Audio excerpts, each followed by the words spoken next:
Something important happens after the sky has already made its loudest announcement, and if you only pay attention to the dramatic moment itself, you may miss the part that actually determines what comes next. The great night has passed. The eclipse has already struck the match, and now you are standing in the strange emotional space that follows it, holding a wish, a declaration, or perhaps a promise you made quietly to yourself, still feeling the heat of it while wondering whether it can survive contact with ordinary life. That uncertainty is not evidence that something has gone wrong. It is the doorway into the part of the story that matters now. Today, after the moon spends its opening hours in Leo, it moves into Virgo, and the atmosphere begins to resemble a work table where everything gathered during this intense week must finally be examined. On that table are three essential filters. What actually happened? What is truly driving you? What you need to do about it? The difficulty is that you cannot choose whichever one feels easiest and ignore the rest. Facts without understanding your motive can lead you toward a perfectly logical conclusion that has nothing to do with what genuinely matters to you. Motive without reality can trap you inside endless self-examination. Action without either of those can make you extremely efficient at moving in the wrong direction. These three only become trustworthy when they work together. Yet one of them is almost always avoided, and it is the one sitting quietly in the middle. Most people reach for it last, if they reach for it at all. And that avoidance is exactly why the other two can keep producing answers that feel convincing while still misleading you. We will get there. But before that middle filter can be understood, you need to recognize exactly what this week has placed in front of you. Because you may be carrying far more from these past days than your conscious mind has admitted. Something has moved through you this week. You may not have found language for it yet, but your nervous system has already noticed every shift. Venus formed a trine with Pluto, then opposed Neptune, then trined Uranus. Desire was pulled downward into emotional depth, carried from there into uncertainty and haze, then abruptly shaken sideways by something unexpected. That final disruption may have rearranged what you believed you wanted before your mind had enough time to create a new explanation for it. Mercury was traveling through an equally charged sequence at the same time. Mercury opposed Pluto, then trined Neptune, then formed a sextile with Uranus. Your thinking was drawn beneath the obvious surface, softened until familiar boundaries became less distinct, then suddenly redirected toward an angle you may never have anticipated. Yesterday, Mars entered Cancer, intensifying themes of protection, old instinctive reactions, and the immediate urge to defend something before you have even clearly identified what needs defending. The residue of all of this may already be showing up in ordinary moments that seem almost too small to matter. You might have found yourself standing in front of an open refrigerator at an unusual hour, not because you wanted food, but because your body stopped while your mind disappeared into a thought. You might have made a decision, taken it apart, then rebuilt the same decision on a slightly altered internal structure. You might have felt a realization settle into your chest with so much weight that it no longer felt like a theory. It may have felt more like your body reached a conclusion before your conscious mind had the opportunity to vote. These are the materials this week has delivered to the table.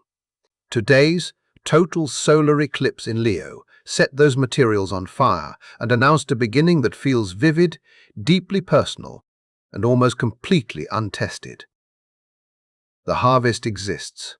What remains uncertain is whether you have examined it closely enough to understand what you are actually holding. This is why the day after matters. The most consequential days do not always announce themselves with spectacle. Today, Thursday the 13th, the moon begins the morning still carrying the fire of Leo, still resonating with the confidence, desire, and declaration awakened by the eclipse. As the day continues, however, the moon moves into Virgo, and your emotional orientation changes. This is not a descent from excitement into disappointment. It is a movement from expression into discernment. The beginning remains alive. What changes is the question. Instead of asking whether you feel the beginning, you begin asking whether the materials underneath it can support what you want to build. The sky is not ordering you to abandon inspiration and become painfully practical. It is asking you to place whatever the eclipse awakened onto the work table and allow it to move through a more careful process of examination.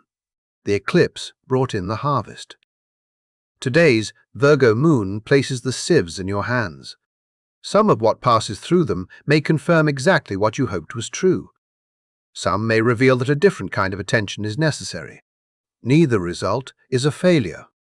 Both give you something useful. And this transition does not happen the instant today begins. The moon does not start the day in Virgo. It begins in Leo and crosses into Virgo later. That means the morning can still feel warm with the certainty of what has just been declared. You may still feel the emotional glow of knowing what you want, what you believe, or what you are ready to begin. But as the hours move forward, the lens gradually narrows. Details that were easy to overlook become increasingly difficult to dismiss. Feeling certain is no longer sufficient evidence by itself. And there, between the comfortable solidity of facts and the satisfying momentum of taking action, waits the quiet middle filter. It asks a question that costs something to answer honestly. We are getting closer to it. But the table has to be arranged correctly first. What today offers is a sorting table, not a final judgment. The exact aspect of today is Mercury sextile Venus. Mercury in Leo meets Venus in Libra through this sextile, creating an opportunity for communication to discover balance. The conviction carried by your voice encounters an instinct for expressing something true without turning the conversation into a battlefield.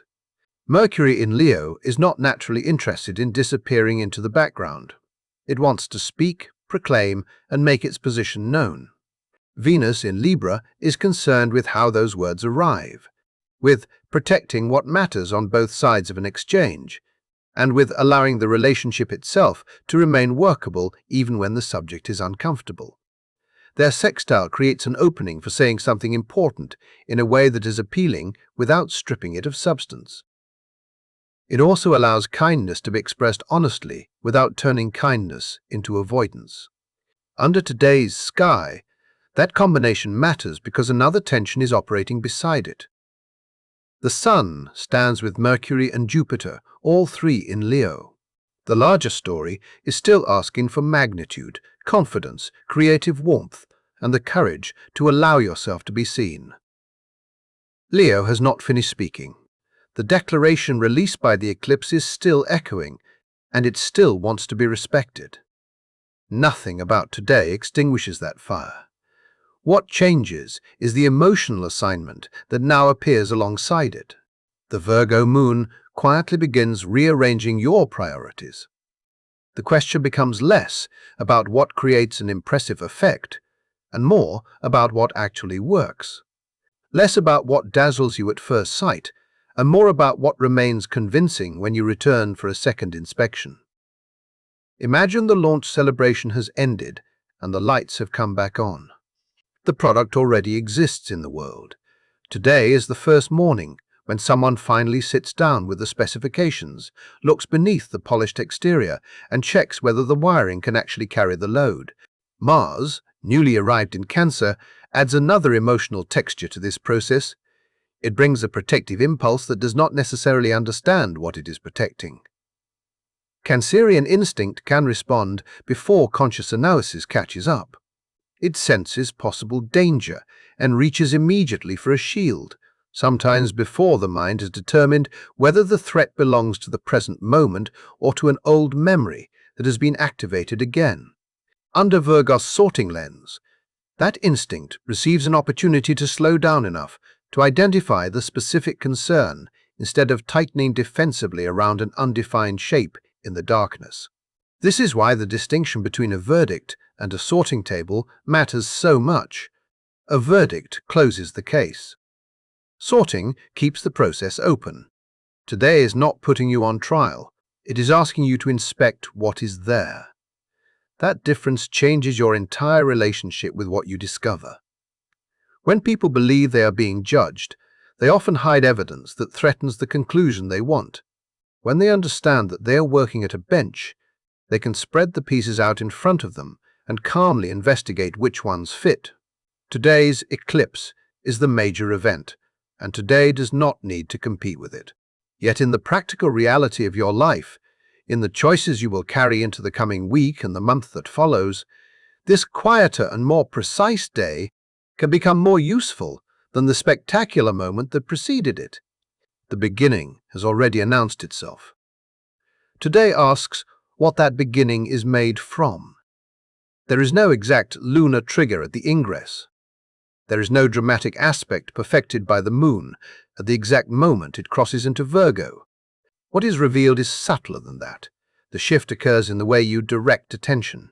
You move from expressing the vision toward examining its construction, from showing what you see toward looking closely at the seams that hold it together. This is not weaker power. It is simply power expressed through steadiness rather than volume. And this is where many people will make the same mistake. They will search today for one piece of clarity that validates what they already feel. They will look for the fact that makes a decision effortless, the motive that appears to explain everything, or the practical step that gives them the reassuring sensation of productivity. Then they will choose that single filter, pour the entire week through it, and walk away believing they have reached clarity. But the three filters are not separate options from which you select your favorite. They form one continuous sequence. The same experience you have lived through this week needs to pass through all three in order. The moment you isolate only one, what feels like clarity can become an extremely persuasive way of reaching the wrong conclusion.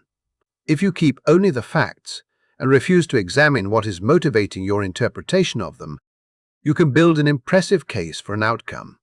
Your fear secretly selected before the investigation ever started. If you keep only your motive and never compare it with what actually occurred, you can spiral endlessly inward, diagnosing and analyzing yourself without arriving anywhere. If you jump directly into action without passing through the first two filters, you can perform something with precision and competence while aiming all that effort in the wrong direction. A single sieve inevitably allows something through that should have been caught. That is why all three are necessary. Clarity is not simply a pleasant internal state that appears when the heavens become cooperative. It is something you practice. It is a method. You move through one filter, then the next, until what remains on the other side resembles grain that can actually be planted rather than emotional debris that merely look meaningful in the moment. The first filter separates the event itself from the story you built around it. This stage can bring an almost physical sense of relief. You may notice it in your shoulders when you finally allow the distinction to become real, because the first question Virgo asks sounds almost absurdly simple. What actually happened? Not what you decided it meant.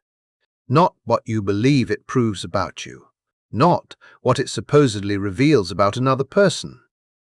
What literally occurred, described in plain language before interpretation, was attached to it. This is where the recent Neptune contacts become especially important. Venus opposed Neptune, and Mercury trined Neptune earlier this week.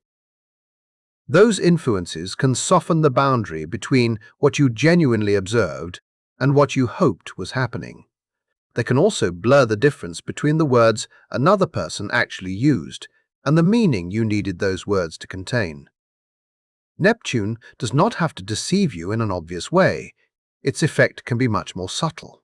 Edges become softer until desire and evidence begin flowing together, and once they are mixed, it can become difficult to remember which part came from reality and which part came from longing.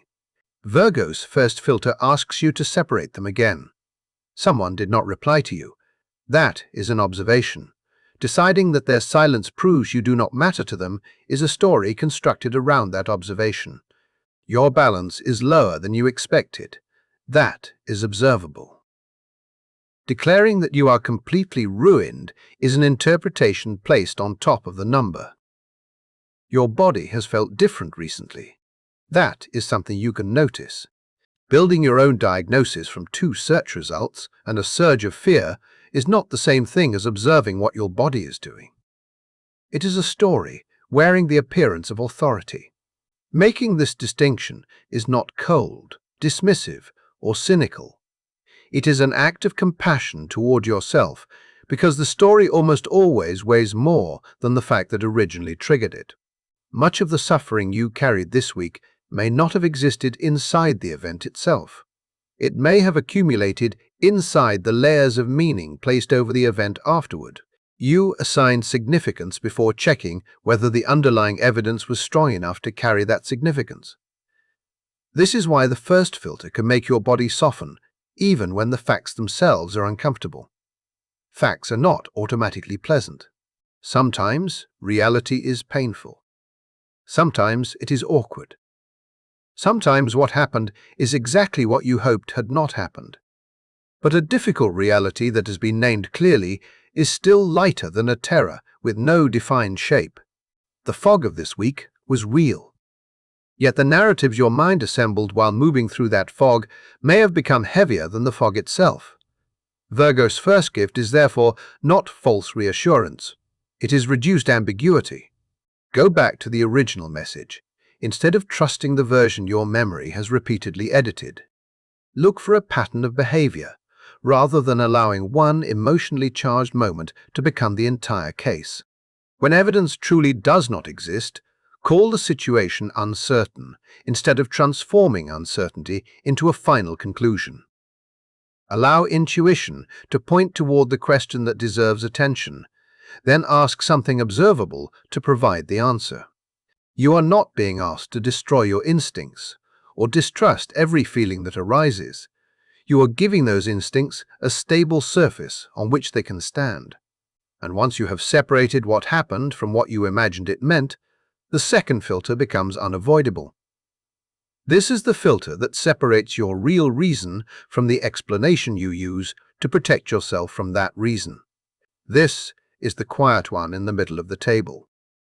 This is the sieve almost everyone would rather skip. It is the one I warned you about at the beginning, and it is the one many people avoid completely. More importantly, avoiding it is exactly what allows the other 2 filters to keep offering answers that sound convincing but never become fully trustworthy. This is the one, the filter that asks more from you than anything else sitting on that table. And that cost is exactly why your attention may instinctively move somewhere safer. The first filter directs your eyes toward the outside world and asks you to identify what actually occurred. The third turns your attention toward the road ahead and asks what you're going to do next. But the second filter refuses to let you escape into either evidence or activity. It turns the lens inward and asks the question that can become uncomfortable precisely because no one else has to hear your answer. Why am I truly doing this? Not the polished explanation you could comfortably give a friend. Not the reasonable story that makes your choice sound understandable. The question reaches beneath that explanation and looks for the motive quietly operating underneath it. The motive that may never appear in the version you say aloud. Earlier this week, Venus trined Pluto and Mercury opposed Pluto, and that sequence brought themes that can be difficult to admit when they appear inside our own behavior. There can be a desire to maintain control, a need to become indispensable, a fear of being left behind, or the subtle ability to make a strategic move look like an act of generosity. Recognizing any of these motives does not make you a bad person. It means you deserve the opportunity to understand the engine before allowing that engine to determine where you go. There is dignity in knowing what is moving you, even when what you discover is less flattering than the explanation you originally preferred. Mars in Cancer introduces another layer beneath this process. What you have been calling anxiety may not be only anxiety. Something older may be operating underneath it. Protection can disguise itself as urgency.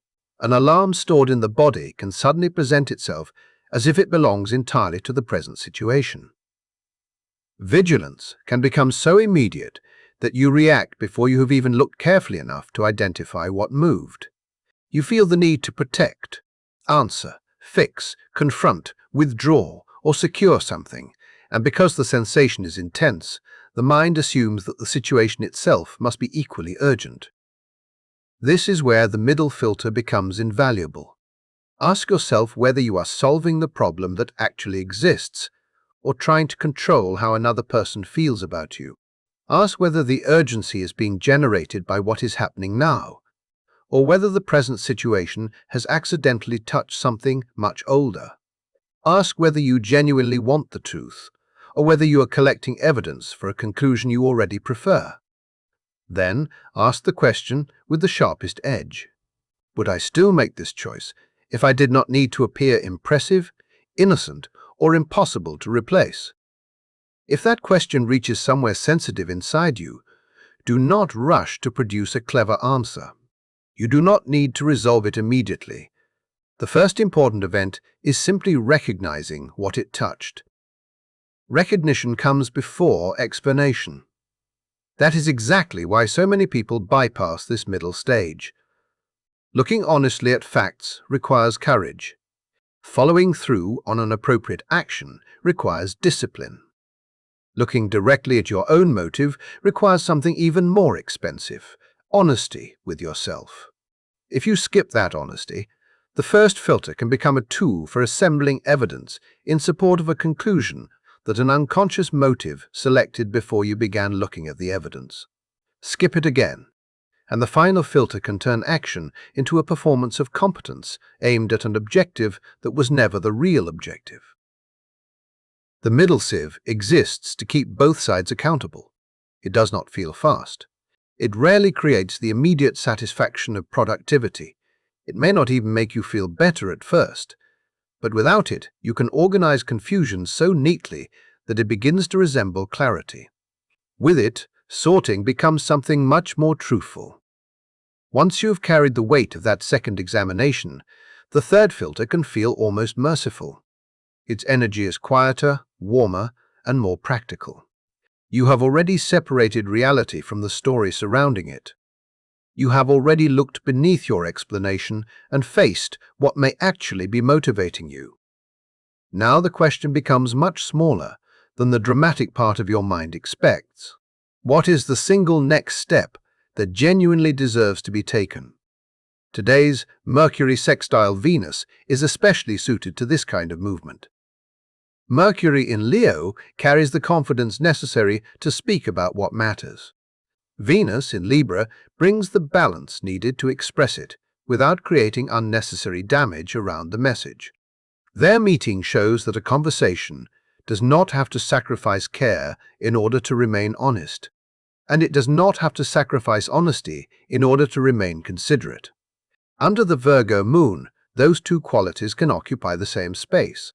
Truth does not need cruelty in order to be true. Kindness does not need vagueness in order to be kind. The strongest action available beneath this sky is therefore not necessarily the biggest action. It is specific. It is proportionate to the situation. It produces something you can observe. It can be repeated. This is not the night for a massive overhaul that attempts to rewrite an entire relationship in a few hours. It is not the moment for a theatrical confrontation delivered at maximum intensity under the worst possible conditions. The Virgo step is the one whose consequences you can realistically continue carrying after the emotional charge of this week has passed. Today's Mars sextile Chiron contributes something useful to this part of the process. It introduces an orientation toward repair, making it easier to consider the wound itself instead of immediately organizing yourself around defending against the wound. The energy needed for repair is already available. What remains is your decision about where that energy goes. You can spend it on the small repair that is genuinely possible, or reserve it for an impressive gesture so large that it may never actually happen. This leads to a deliberately simple assignment. You do not need another journal exercise. You do not need another 3-column chart, because those kinds of tools have already been placed in your hands recently. This time the work is narrower. Choose one fact, one number, one date, or one word that you have been avoiding. Only one. It could be the bank balance you have resisted checking. It could be the message you have avoided opening. It could be the appointment you have not made. It could be the sentence you have not allowed yourself to speak aloud. Take that one thing and compare it with an actual record. Do not compare it with your memory of what happened. Do not compare it with the version produced by fear. Go to the record itself. Then let one small action emerge from what you discover. Make it a real action grounded in something verified. Then test that action against an honest understanding of your motive. Keep it small enough that you can complete it before going to bed today or by the following morning. Make it concrete enough that completing it changes the emotional weight you have been carrying from this week. This is where the entire structure finally becomes visible, because the 3 filters only tell the truth when they are used together. That is why all 3 matter, and why choosing only the one you like most was never going to be enough. Grain that passes through only one sieve can still carry what should have been removed. You can possess a perfectly accurate fact and still act on it for a completely mistaken reason. You can understand your motive with remarkable honesty and still apply that understanding to circumstances you misread. You can design an exceptionally practical next step and discover that it solves a problem your unconscious mind invented because dealing with that problem felt safer than facing the real one. A single filter can generate certainty while leaving the conclusion false. The 3 filters protect one another from that distortion. The fact tests the motive. The motive tests the action. The action tests the fact. That circular verification is the method. And as you begin moving away from the sorting table, Virgo asks you to carry another distinction with you. Guilt says that you are the problem. Responsibility identifies the part of the situation that you can actually address. Shame takes one mistake and collapses your entire identity into it. The sorting table does something gentler and more useful. It separates the person doing the work from the process being examined, then asks what inside that process can be improved. You are allowed to discover a weakness in your plan without deciding that you yourself are the weakness. You can correct a document without declaring the entire project worthless. You can correct a number without treating the mistake as evidence about your character. You can adjust a conversation or a boundary without deciding that the beginning itself was wrong. Finding an error does not erase the beginning. It can simply mean that the beginning is learning what it requires in order to continue. There is one more thing you need to recognize before carrying this process forward, because Virgo has its own shadow. That shadow is not laziness. It is anxious, scanning, disguised as responsibility. It is the temptation to treat relentless analysis as proof that you are being careful enough. It is the search for one hidden imperfection that supposedly explains everything. There is no natural bottom to that spiral. You can always inspect one more detail. You can always imagine one more possibility. You can always reopen the question and demand another layer of certainty. Do not mistake that endless search for rigor. The goal is not complete certainty. The goal is sufficient clarity. You need enough reliable information to choose the next ethical action while leaving enough openness to revise your understanding when new evidence arrives. You are building a floor strong enough to walk on beneath the intensity of this week. You are not attempting to construct a flawless ceiling above your entire future. Remember your position at the table. You are the person doing the sorting. You are not the object being sorted. You are the one examining the pieces. You are not the flaw lying on the tray waiting to be judged. That distinction matters because this week has already brought intensity, fog, surprise, emotional depth, and a beginning so bright that it may have left an afterimage in your perception. Today does not ask you to reject any of it. today simply places the sieves in front of you and asks you to begin separating what belongs from what does not. This is not happening because you have necessarily done something wrong. It happens because every honest beginning eventually requires honest editing. Feedback is a tool. Correction is a craft. A clean and convincing answer that has never been tested against the other two filters is still only chaff. It can look golden. It can sound persuasive. It may even be beautiful. But beauty and certainty do not automatically make something trustworthy. Take what this week has given you and move it through all three stages. Let observable facts return your feet to solid ground. Let an honest examination of motive humble you without turning that humility into shame. Then allow one genuine next step to move you forward without demanding that you solve the entire future before today morning. The table was never a courtroom. It is a workbench. Your hands are on the grain, and you are deciding what remains and what is allowed to fall away. That has been the purpose from the beginning. These were never three unrelated revelations offered for you to accept or reject according to preference. They form a way of seeing more clearly, applied by your own hands, at your own pace, to the actual week you'll just lived. And this quiet work matters, because the atmosphere will not remain quiet forever. In a few days, Mercury catches Jupiter in Leo, and what you have been carefully sorting begins to want more space. It wants to become larger, bolder, and considerably louder. Pay attention to that expansion when it arrives, because the version of your understanding that deserves to grow is the one you are clarifying now through the honest work taking place at this table. Before that amplification comes, notice which of these three companions you have been avoiding most. Was it the facts, the motive, or the action? If something here reached you, share in the comments which one you have tended to avoid, because the answers may reveal more than either of us expects. Thank you for staying with something practical when it would have been easier to chase something louder. If this kind of work helps you, subscribe so the next one can find you, and I will be here when you are ready.